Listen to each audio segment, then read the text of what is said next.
8K! 8K na puhunan guys! So, grabe ang galing. Congratulations brother. 8K! Tapos you can turn it into 200,000. Grabe. Grabe guys. We're in the wrong business. Guys, ito kwento ko lang si Sir Jet kasi I saw him waiting dun sa main store natin. He was waiting for an order. So, galing pa sa warehouse natin. Siyempre, yung mga customers natin para mas relax. Dapat dito natin invite, diba? So, maraming salamat boss for your purchase. Pakintay na lang. Kuha mo na boss, relax ka lang. Kami nakita ka na gusto mo dyan. Hindi mas better, diba? Siman pala si Sir Jet, ha? Nakabal mo lang. Yes. From where are you from? Hindi ko naman asking. Ano ka ba? Grabe! Tumalo ka dito. Yes. Grabe nanonood ako si Boss Jet ng vlogs natin, guys. Grabe boss thank you salamat naman sa ano. Eh para sa iyo binili mo shoes. Okay. Dalawang pair binili mo ano, gabang pa. Dito lang. Wala ko sa hindi ako marunong lumawi. Ganito ka yung music man eh. Music friends, dumating na. Ayun na yata. A few moments later. So ito pala yung dalawang pair boss. Ang binili mo pala boss is yun nga, tama yung back asphalt. Nating na-try mo na no? And sold this for 15,000 boss. And then, Glacier Ice na size 11 din. We sold this for 14,000. I heard interested ka rin dun sa ano boss DGDB? Na Bold Start? Sinusukat ko po siya eh. Pero maliit ba sa'yo? I think 44 ka boss kasi size 11. Nakakabungkot siya. Oo nga, pero mahaba siya boss. So I suggest mag-ano ka, 44 if ever you're interested. Pwede naman kami mag-deliver. Pwede naman namin pa-ship sa Mindanao. Just have to leave your information. Down payment ang din yung balance pag dumating. Anyway, for this deal, boss, this is 15,000 and 14,000, total of 29,000. Boss, thank you. Thank you, boss. Message ka na lang pag kailangan ka pa. Thank you, boss. Thank you. Ingat. Sir, kita na lang tayo. Pag dyan sa lahat ka sir, may cafe ka sir. May Buna Cafe. Dyan sa mismo. Sabi ko ba, boss, bakit una? Boss, tanongin ko bakit una, boss? Alam dyan yung partner. Tanongin mo kung bakit una. Ayaw ba ako? Kasi dito yung pangalawa. Sa first concept kasi na may shoes, apparel. Actually, I think una is parang word ba for family or something ba? Sa other language, hindi ba? Ay, invento ko lang. Sorry. Sorry, way ko pala yun. Ohana yun. Ohana means family sa Lilo and Stitch guys. Akala ko una means family. Sa first concept kaya, likewise. Galing. Dito yung pangalawa.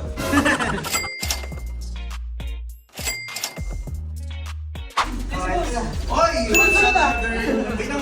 Ito yung baby natin si paring Rex. And guys, kilala niyo naman siya ba? Mag-shake lang ako para magandang video natin today.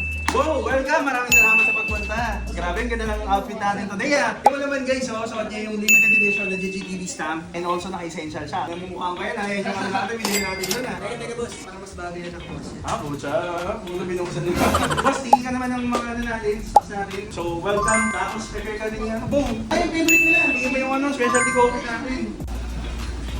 So, nagpipit na si boss. Tingnan po na siya. Kaya natin kung natin po dun sa mga stocks natin. Kaya na siyang usukan. Tingnan natin. Okay na? Okay, solid. Ang ganda!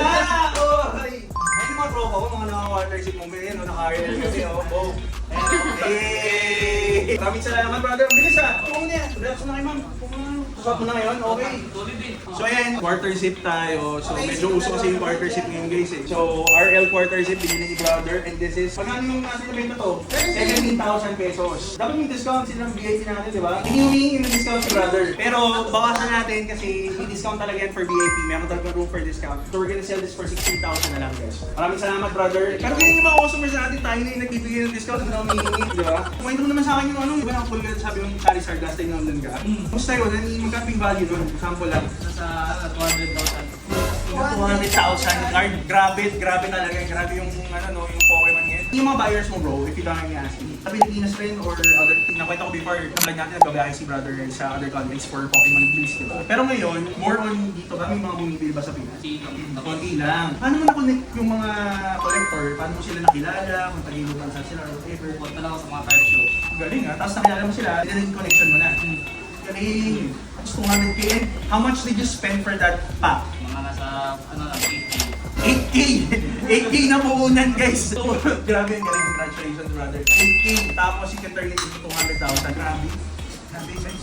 We're in the wrong business. Hindi, syempre, di ba? Support tayo kay brother. Tsaka nakaka-amaze lang ako talaga kasi kanya-kanyang larangan naman yun, pero nakaka-amaze, di ba? Parang bigyan ng certain value talaga na sa Pokemon card, hindi ko ma-imagine 200,000, di ba? Grabe. Kung let's say in the future, if you wanna buy your own, magkukali ka rin ba? Anong card yun? Tsaka how much yung value? Mga Gengar Prime siguro. Gengar Prime. Sige guys, nagpo-Pokemon din ako ng bata ko yung sa Game Boy, ganyan. So malala ko si Gengar yung Ghost, di ba? Hunter na naging Gengar. Oh, marunong sa Pokemon guys. Kano yung value nun? Nasa 500,000. marami thousand guys, di ba? 500,000 para sa isang card. Question lang, na-curious lang ako. Di ba nakakuha ng rare na card, let's say 500K, let's say natapunan ng kape. Kasi si Carl, eto, post nyo guys ha, kanina, nagpe-prepare siya ng papunta din sa office, tapos yung damit niya nilagyan ng kape. Natapunan ng kape. So paano pag gano'n, natapunan ng kape, or nalungkot, or whatever, ano mangyayari dun sa card? Ano siya, PSA 1 siya. PSA 1, mababa yung value niya. Pero may value pa rin. Meron po siya. May value pa rin. So, okay pa rin talaga pala, no? Yung ano ba, yung RL kung natapunan ng kape, may value pa ba? Wala na nabili ko na. Kapag nag-RL naman kami ngayon, medyo addict kami sa RL, naging fan kami. Especially nagustuhan namin yung cafe and also yung store nila na pinuntahan ni Carl sa Japan. We even bought some RL cafe merchandise. Ayan, nakikita nyo. May mga Ralph Lauren products sa bar natin, di ba? Sige, play lang natin yung ano, yung matcha natin. Kumain na kayo, Bo? Tanong lang naman ako pero wala tayong pagkain.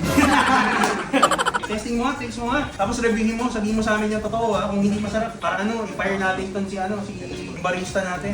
Kamusta? Kamusta, Bo? Hey, gusto mo mga ano? 10 over 10. Oh, 10 over 10, oh. Ang galing, oh. 10 over 10. Good job! Natin si brother ng mga caps. So, yung double RL, guys. Hindi biro yung double RL, ah. So, pricey. 15,000 bro. Actually, mura siya for 15 introductory price lang kasi since we're introducing the brand. Pero double RL, talaga mas mataas. Mas premium din kasi talaga. So, yan mo na? Okay, guys. So, yun. Madadangin na rin agad sa double RL. Guys, again, double RL, I'll tell you more about the difference between double RL and regular Ralph Lauren natin. Meron din mga purple tag na RL. So, sobrang iba. Yung quality, sobrang ganda, guys. So, binili na ni brother. This is for 15,000. Actually, yan talaga yung technique kaya kami nagpapamatcha para talagang yung customer. Kasi kanini, more awkward ka, maghihintay, wala kang magawa, so titingin ka. Ayan ang mga strategy guys. O, ayan, may natutunan na naman.